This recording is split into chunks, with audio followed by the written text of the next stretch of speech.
Hello, welcome to Kellogg Public Library's virtual story time. My name is Sherry. The story I'm going to share with you today is Norman's First Day at Dino Care. Written and illustrated by Sean Julian. Miss Beek's playgroup was warm and welcoming. "Good morning, everyone," said Miss Beek. "This is Norman. He's joining our group today." But when all the little dinosaurs looked around to say hello, they couldn't see Norman anywhere. "Is Norman an invisible dinosaur?" asked Frida. "Norman's not invisible," Miss Beek replied. "He's just a little silly."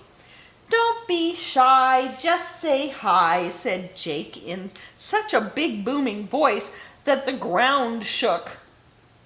Everyone was used to Jake's loud voice, all except Norman, of course, who had quickly hidden among the pencils. He was good at hiding. "Maybe today we should use our indoor voices," said Miss Beek. As the other little dinos played, Norman watched from a safe place. Norman was amazed at how confident the other little dinosaurs seemed. He wanted to join in the fun too, but he didn't know how. Right then, a ball bounced toward him.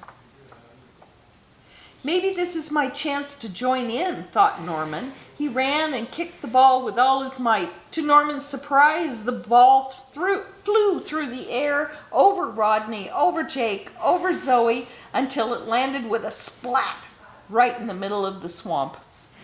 Norman was very embarrassed. He quickly went and hid. He was good at hiding. At lunchtime, everyone sat in a circle. "Why don't we all say what we did over the weekend?" Miss Beek suggested. The other dinos talked happily, but for Norman it was a very scary thing. So when it was Norman's turn to speak, he hid under the cushion.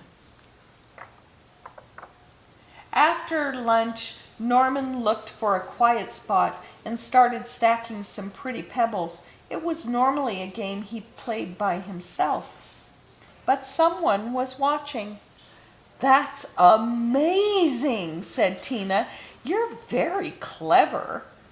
Norman wasn't used to the attention and he didn't know what to say, so he quickly scampered up a tree.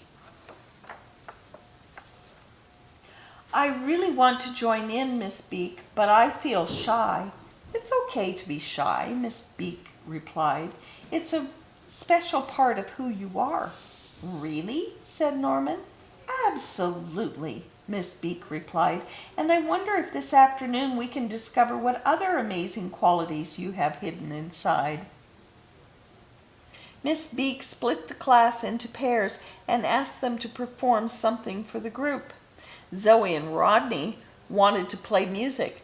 Tina and Frida both loved to dance. Norman was very worried about performing. In fact, he was about to run and hide, but then he noticed something surprising. His partner, Jake, was looking worried too. "Are you okay?" asked Norman. "Not really," said Jake. "The idea of performing makes me feel shy, like my stomach is full of wriggly worms." Norman was surprised. "But you're so big." "It doesn't mean my fears are small," replied Jake. They both giggled, and for a moment they forgot about their worries. "Maybe together it'll only be half as scary," said Norman, but neither of them knew what to perform. Miss Beek opened the dress-up box.